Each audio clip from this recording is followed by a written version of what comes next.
Welcome to જય માનપણા kitchen હું લાબી આહિર આપશો ને મારા તો આજે હું તમારી સાથે શેર કરીશ એકદમ ફૂલેલી ફોલેલી નરમ અને પોચી રૂ જેવી નવી પૂરી. તો ફ્રેન્ડ, તમે ઘઉંના લોટની પૂરી તો ઘણી વખત બનાવી અને ખાધી જ હશે, પરંતુ આ રીતે તમે ક્યારેય નહીં પૂરી બનાવી અને ખાધી હોય. જો તમે આ રીતે એકવાર પૂરી બનાવી અને ખાઈ લેશો ને તો તમે ઘઉંના લોટની પૂરીને પણ ભૂલી જશો. અને આ પૂરી એકદમ આપણે યુનિક અને નવી રીતે બનાવી અને તૈયાર કરવાની છે. તો આ રીતે તમે પૂરી બનાવી અને શાક, ચિકન, રસ કંઈ પણની સાથે ખાઈ શકશો. બહુ ખૂબ મજા પડશે ખાવાની. તો તેના માટે અહીંયા મેં લીધા છે 1 કપ મીડિયમ ચોખાના પૌવા. તો હવે આ ચોખાના પૌવાને આપણે સરસ રીતે વોશ કરી લેવાના છે 2 થી 3 પાણીએથી, જેથી ધૂળ રસકણ સોટ્યા હોય તે દૂર થઈ જાય. તો અહીંયા આપણે પૌવાને 2 થી 3 પાણીએથી સરસ વોશ કરી નાખ્યા છે. હવે આ પૌવાને આપણે 5 મિનિટ સુધી આમ જ રેસ્ટ આપી દઈશું, જેથી પૌવા સરસ રીતે પલળી જાય. તો 5 મિનિટ થઈ ગઈ છે. અહીંયા આપણા પૌવા સરસ પલળી ગયા છે. જુઓ, પાણી એક્સ્ટ્રા પડ્યું હતું તે પણ એક્ઝપ કરી લીધું છે. હવે આ પૌવાને આપણે થોડા મેશ કરી દેવાના છે. આ રીતે ચમચા વડે પ્રેસ આપી અને મેશ કરી દઈશું, અથવા તો તમે હાથે પણ આ પૌવાને મેશ કરી શકો છો. હાથે ઝડપથી મેશ થઈ જાય પૌવા અને સરખી રીતે મેશ થઈ જાય. તો જો પૌવાને આપણે આ રીતના મેશ કરવાના છે, બિલકુલ આખો પૌવો ન દેખાવો જોઈએ.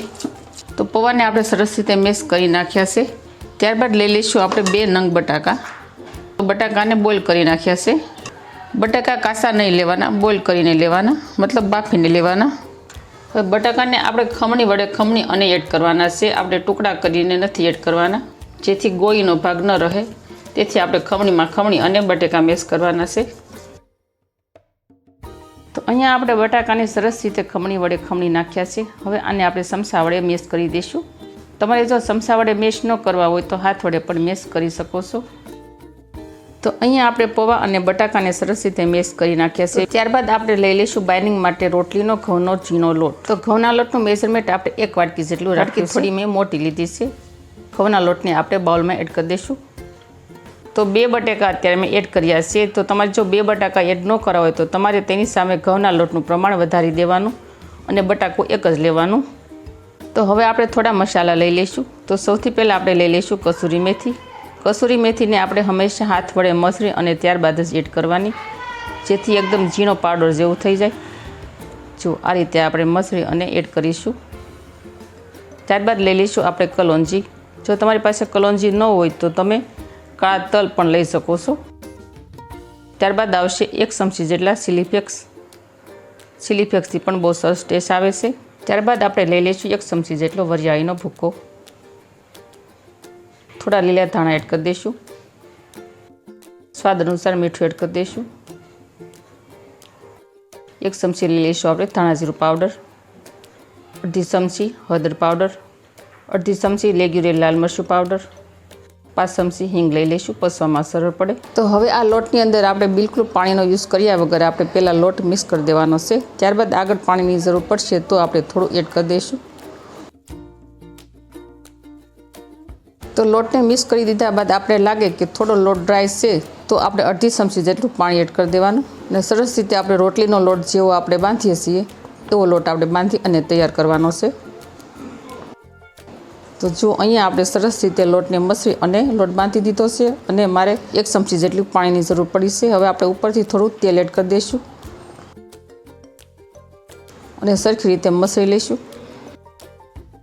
જુઓ, તમે જોઈ શકો છો આપણે આ રીતનો લોટ બાંધી અને તૈયાર કરવાનો છે.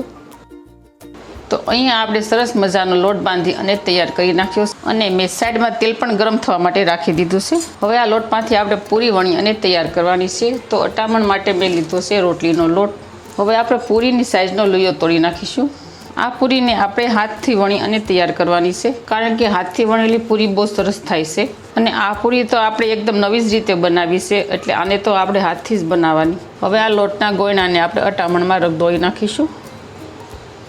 આ પૂરીને આપણે હવે વધારે પડતી નથી પતલી રાખવાની કે વધારે પડતી નથી જાડી રાખવાની, મીડિયમ થિકનેસ રાખવાની છે પૂરીની. મીડિયમ થિકનેસ રહે એ રીતે આપણે પૂરીને વણી લઈશું. જો આપણે પૂરીને આ રીતે વણવાની છે અને એટલી થિકનેસ રાખવાની છે. હવે આપણે સેમ પ્રોસેસથી બીજી પૂરી પણ વણી લઈશું. અને આ પૂરીને વણતી વખતે ખાસ ધ્યાન એ રાખવાનું કે પૂરી ફાટે નહીં, કારણ કે આની અંદર આપણે બટેકું અને પૌવા યુઝ કર્યા છે. તેથી આ પૂરીને આપણે એકદમ હળવા હાથે વણવાની. તો પૂરી તળવા માટે તેલ પણ સરસ ગરમ થઈ ગયું છે. અને બીજું કે પૂરી તળતી વખતે ગેસની ફ્લેમ હાઈ રાખવાની. હવે આપણે પૂરીને તળી લઈશું. પહેલાં આપણે પૂરીને એના મેળે જ ફૂલવા દેવાની. થોડી પૂરી ફૂલી જાય ત્યારબાદ આપણે સમસા વડે પ્રેસ આપવાનું. જો બની છે ને સરસ ફૂલેલી પૂરી, જોતાં જ ખાવાનું મન થઈ જાય તેવી.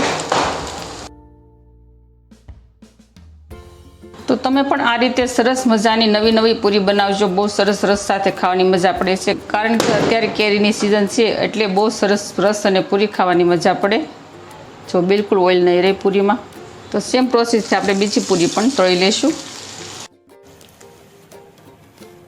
તો અહીંયા આપણી મસ્ત મજાની ફૂલેલી પૂરી થઈ ગઈ છે તૈયાર. જો બની છે ને જોતાં જ ખાવાનું મન થઈ જાય તેવી ફૂલેલી પૂરી. આ પૂરીને તમે કેરીના રસ સાથે, શ્રીખંડ સાથે, બટાકાના શાક સાથે, કંઈ પણની સાથે ખાઈ શકો છો. બહુ સરસ લાગશે. અને કોરી પણ ખાઈ શકશો. બહુ સરસ ટેસ્ટી લાગશે ખાવામાં. તો તમને આ બટાકા અને પૌવાની પૂરીની રેસીપી કેવી લાગી તે મને કમેન્ટ કરી અને જરૂર કહેજો. તો મારી આવી જ નવી રેસીપી શીખવા માટે જય માનપૂર્ણા કિચનને સબસ્ક્રાઈબ કરી દેજો. વિડીયોને એક લાઈક જરૂર કરજો. અને ફ્રેન્ડ અને ફેમિલીમાં વધુને વધુ શેર કરજો. આવજો, ફરી મળીશું આવી જ નવી રેસીપીઓ સાથે. ત્યાં સુધી થેન્ક યુ. જય દ્વારકાધીશ, જય સિયારામ. ધન્યવાદ.